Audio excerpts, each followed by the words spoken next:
அதிபர் அவர்களே, தெரியும்ல அதிபர்னா?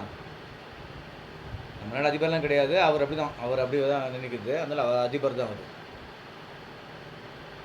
அது என்ன கட்சிங்க அது? நாம் தமிழர் கட்சியா? அந்த நாம் தமிழர் கட்சியுடைய அவர் அதிபர். அதிபர் அவர்களே, நீங்கள் வந்து பேசுறீங்க ரைட் இல்லைன்னு சொல்ல. ஏன் அந்த மாதிரி மறுபடியும் உங்களுக்கு என்ன பிரச்சனை ஆயிடுச்சு தெரியல உங்களுக்கு? என்ன நீங்கள் பேச அடுத்த நாளே வந்து ஒரு கலவரம் நடக்கும். அது நடந்துச்சுன்னா வந்து ஆட்சி கவிழும். ஆட்சி கவிழ்ந்த உடனே பாரதிய ஜனதா கட்சியினுடைய சப்போர்ட்டில் வந்து ஆட்சி அமைச்சிடலாம். முதலமைச்சர் இல்லை அதிபர் ஆயிடலான்ற ஒரு எண்ணம் இருக்கிறீங்களா? உங்களுடைய கட்சியை சார்ந்தவர் வந்து படுகொலை செய்யப்பட்டிருக்கார். அதற்காக அந்த குடும்பத்திற்கும் அவரை சார்ந்தவர்களுக்கும்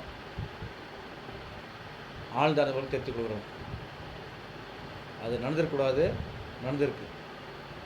ஆனால் அது வந்து சொத்து விஷயத்துக்காக அந்த குடும்பத்தை சார்ந்தவங்களே கூலிப்படை வச்சு கொலை பண்ணியிருக்காங்க. இதுக்கும் தமிழக அரசுக்கும் சட்ட ஒழுங்கு என்னங்க சம்மந்தம் இருக்குது? உங்களுக்கு அதாவது ஒரு வருஷத்துக்கு ஒரு வார்த்தை உங்களுக்கு மாட்டும் போல இருக்குது. அப்போ இந்த முறை மாட்டேங்குது சட்ட ஒழுங்கு. சட்ட ஒழுங்கு சட்ட ஒழுங்கு முதல்ல நீங்கள் போகிற சட்ட ஒழுங்காக இருக்கா பாருங்கள். அப்புறம் சட்டத்தை பற்றி பேசுவீங்க. முதல்ல நீங்கள் சட்டத்தை மதிக்கிறீங்களா? சட்டம் என்னன்னு தெரியுமா உங்களுக்கு? ஒரு மண்ணாங்கட்டியும் தெரியாது. அவங்க பேசுகிறாங்க, நாங்களும் பேசுகிறோம். சரியா? உங்கள் சின்ன எஜமான் இருக்கார் இல்லையா? பெரிய எஜமான் அங்கே இருக்கார் டெல்லியில். இங்கே சின்ன எஜமான் எடப்பாடி அவர் சொன்ன அப்படி துப்புன உடனே அது கட்டியை பிடிச்சிக்கணும். உடனே நீங்கள் பேச ஆரம்பிச்சிடணும். இந்த சீரியல் என்ன பண்ணுவாங்கனாக்கா, ஒரு கதையில் ஒரு அம்மா மாடி படின்னு கீழே இறங்குவாங்க, கால் தவறி விழுவாங்க, அவங்கள ஹாஸ்பிட்டல் சேர்த்துருவாங்க. அடுத்த சீரியல் அந்த குடும்பத்தில் வேறு கதை. அந்த குடும்பத்தில் யாரொருத்தர் போயிருப்பார், கீழே விழுந்துருவார், இல்லை வண்டி அடிச்சிடும், ஏதோ ஒன்று அடிபட்டுரும், ஹாஸ்பிட்டல் சேர்த்துருவாங்க. இன்னொரு சீரியலில் யாரோ ஒரு அம்மா உக்காந்துனே இருப்பாங்க, உக்காரும்போது எழும்போது கால் தவறி அங்கேயே கீழே விழுந்துருவாங்க, சேரோடு விழுந்துருவாங்க, அடிப்படம், ஹாஸ்பிட்டல் சேர்த்துருவாங்க. இது வந்து எல்லா டேரக்டரும் மச்சான் இன்றைக்கி என்னம்மா உன் கதையில் என்ன பண்ணுற, என் கதையில் என்ன பண்ணுற கேட்டுக்கினேன், நான் எப்படி பண்ணுறேன்னா அதையே எல்லாம் கண்டினியூ பண்ணுற மாதிரி நீங்கள் உங்கள் சின்ன எஜமான் எடப்பாடி, உங்கள் அன்பு சகோதரர் ஆலோசனையாளர் அண்ணாமலை, இந்த 3 பேரும் பேசி போகிறது டெய்லி.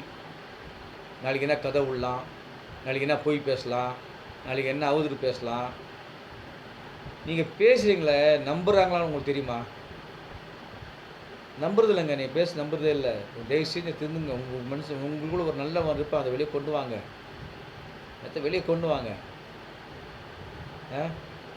மற்றவங்க உழைப்பை சாப்பிட்றீங்க.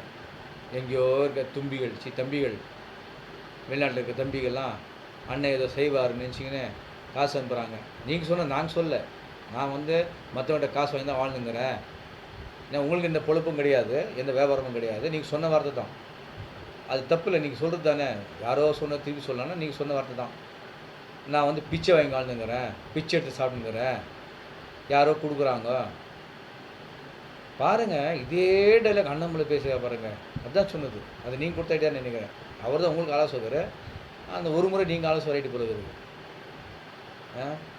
இப்படி வந்து ஈழத்தமிழ் சொல்லிக்கின்னு இந்த தம்பி வாங்கி சாப்பிட்டுக்கின்னு அதாங்க உங்களுக்கு வாய்க்கொழுப்பு ஜாஸ்தி. சரி, வாய்க்கொழுப்பு பரவாயில்ல, அது பொய் கொழுப்பாக இருக்க. ரொம்ப வாயில் பொய் கொழுப்பு சேர்ந்துக்கின்னு நான் பேசுகிறீங்க. வேணாம் சீமானவர்களே, உங்களும் நல்லவன் இருப்பான். நீங்களும் இதை ஆசைப்பட்டு வந்திருப்பீங்க, மக்களுக்கு நல்லது செய்யணுன்ற மாதிரி. அது என்ன தெரியல, அந்த பதிவியம் பணம் சேர்ந்தால் திமிரு வருது. திமிரு வந்தால் அந்த என்ன மாதிரி திமிரு தெரியல, தென்னாவட்டை சேர்ந்துக்கிறது. சரி, அதை விட பரவாயில்ல, ஒரு தலைவர் தென்னாவட்டத்துக்கும் திமிரு இருக்கணும்.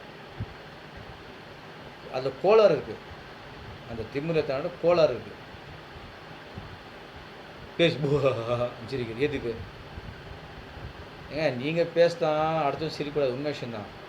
அதுக்காக நீங்கள் சிரிக்கிறது போல இருக்குது. வேணாங்க, எல்லாம் விட்டுருங்க. நல்லா இல்லை, அந்த ஸ்டைல் நல்லா இல்லை. சரியா? உங்கள நல்லவன் இருப்பான். அத வெளிய கொண்டு வாங்க. அந்த நல்லவன வச்சுக்கின்னு நல்லதே பேசுங்க, நல்லதே செய்யுங்க. சரியா? உங்கள நம்பி உங்க தம்பிங்க இருக்காங்கன்னு தெரியல. நம்புனாங்க நெறைய பேர் வெளிய வந்துட்டாங்க. வெளிய எப்படி போணும்னு தெரியாம மாட்டி முழிச்சுங்கறாங்க. சரியா? அவங்களலாம் அவங்க வாழ்க்கைய கொஞ்சம் பாருங்க. தயவு செஞ்சு உங்களால அவங்களுக்கு கெட்ட பேர் வேணாம். என்னைக்குமே வந்து ஒரு தொண்டர்னால தான் வந்து தலைவருக்கு கெட்ட பேர் வரும். ஆனா இங்க பாருங்க தலைகீழ தலைவனால தொண்டருக்கு நல்ல பேர் இல்ல. கெட்ட பேர். வேணாம் தலைவரே. உங்கள மாத்திங்க தயவு செஞ்சு. மாத்திக்கங்க. நல்லவரா மாறுங்க. பொய் விட்டுட்டு நல்லது பேசுங்க. எப்ப பார்த்தாலும் குறை பேசுறது. ஒரு வேலை பண்ணுங்க. இந்த அடுத்தவங்க குறை சொல்றதுனால, அடுத்தவங்க அழுக்கு கழுவுறதுனால, உங்க முதுகுல இருக்கிற அழுக்கு அது கழுவுங்க. இல்ல உங்களுக்கு தெரியலன்றீங்களா? சொல்லுங்க. உங்க அட்ரஸ கண்ணாடி அனுப்புறோம். 2 கண்ணாடி.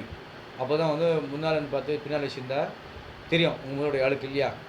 அத பார்த்துட்டு அத கழுவுங்க. அப்புறம் அடுத்த ஆளுக்கு நீங்க கழுவலாம்.